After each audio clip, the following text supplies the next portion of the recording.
tout le monde, sur les réseaux sociaux, la presse internationale, parlait de Sibut, qui serait la limite du nouvel État nord-centrafricain. N'est-ce pas?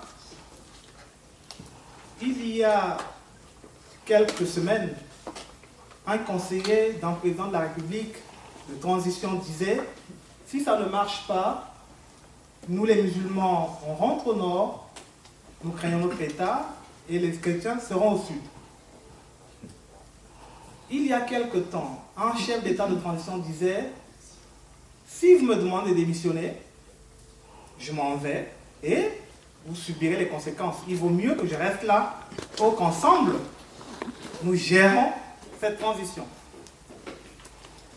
En 1997, les mutineries, j'ai vu des compatriotes qui prenaient les cars et les bus partir à l'intérieur de nos territoires après ce qu'on appelait les mutineries de 1997. Ceux de l'Ouest rentraient chez eux, ceux de l'Est rentraient chez eux, et voilà. J'étais adolescent, dans les années 80, on nous a parlé, après les élections de février 81, je crois, qui avait porté un président de la République au pouvoir, immédiatement, il était question de créer la République du Logone. N'est-ce pas? Je nous ai sorti ces exemples pour qu'on parle ce soir de la fragilité de notre vivre ensemble et de la cohésion sociale.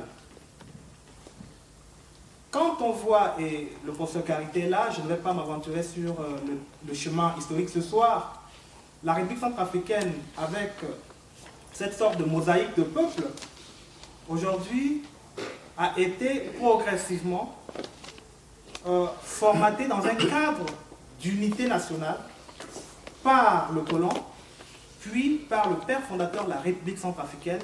Cela se voit à travers la devise nationale, unité, dignité, travail.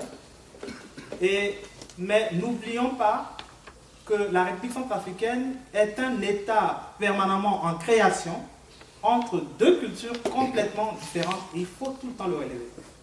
Vous avez à l'extrême nord-est une culture arabo-musulmane, donc les deux préfectures de la Bakaga et de la Bamini-Bangoran, et accessoirement une partie de la Haute-Koto, et puis vous avez tout le sud. Donc, il y a une construction dynamique pour pouvoir amener les uns les autres à cette cohésion. Et ça n'est pas difficile. Pourquoi chaque fois que je n'ai un problème, automatiquement, je veux me séparer de la République?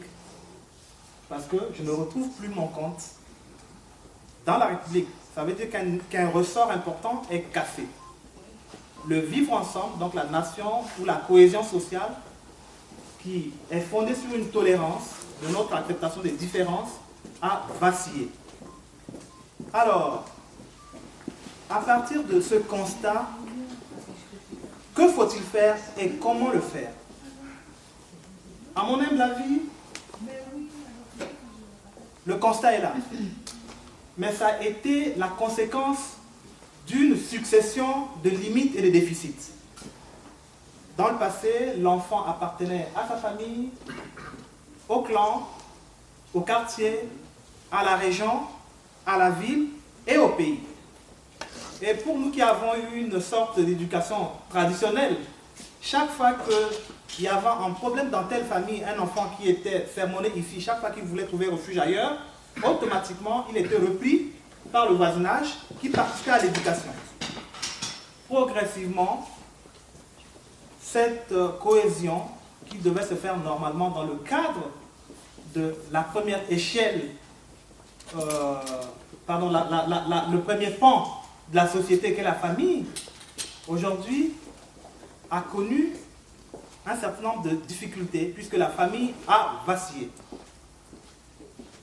Et l'État qui prend le relais, vous êtes sans oublier que l'enfant passe le plus clair son temps à l'école, sur les aires de jeu ou encore dans les centres d'apprentissage.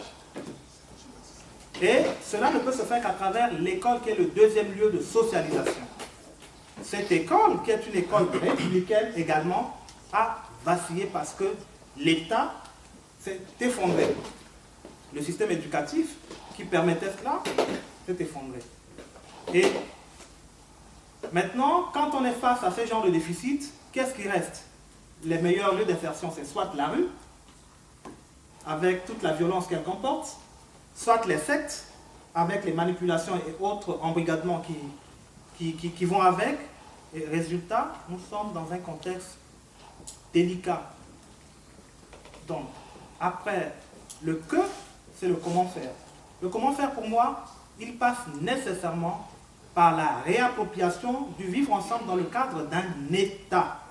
Il faudrait que l'État reprenne sa place en tant qu'entité nationale où le vivre ensemble se fait de manière sur une base d'acceptation mutuelle et d'un consensus permanent autour des textes et des valeurs de la République, autour d'une loi nationale, une loi prise à Bangui doit être respectée de la même manière à Obo, à Berberati, à Bossembele. Et quand il y a des politiques à mettre en place, sans aller à des discriminations dites positives, il faut créer les mêmes conditions pour tel ou tel, que ce soit à Dafok ou à Boali ou à Mbaïki. Et donc, quand on n'a pas ces éléments, automatiquement, on revient vers les valeurs refuges. Parce qu'on croit qu'on ne peut être en sécurité ou protégé que par les siens. Résultat, nous sommes dans cette situation aujourd'hui, donc il nous faut reconstruire l'État, mais dans un cadre de chaos total, où aujourd'hui, avec la transition qui commence, cette transition, je n'entends pas beaucoup de choses. Ne lui demandez pas grand-chose parce que même si elle a la volonté de faire quelque chose, elle n'en a pas les moyens. Et les priorités de la transition, à mon humble avis, se résument autour de 3 priorités. Il y a le volet humanitaire, le volet sécuritaire, mais le sécuritaire passe avant parce qu'il faut être en vie pour... Même si on est à Bangui Poko sans le toit, mais au moins on est en vie. Vivre, c'est déjà une chance, et puis vivre en santé, c'est un patrimoine. Donc à partir de là, il y a la première dimension qui est la sécurité, suivie de l'humanitaire, et le dernier va être le processus d'achèvement qui va déboucher sur les élections. Donc cela nécessite effectivement la remise à flot d'une certaine administration, d'une traçabilité de l'état civil pour permettre aux uns aux autres de le faire. Et ce n'est qu'après cela, à mon sens, donc, que la transition passée, qu'on doit véritablement offrir à la RCA, dans le cadre d'une élection réussie et assumée par tout le monde, un modèle de société, un modèle de vivre ensemble où chaque Centrafricain, sans discrimination, devrait trouver sa place et s'affirmer comme tel. Voilà un peu, très rapidement brossé, ce que je puis dire par rapport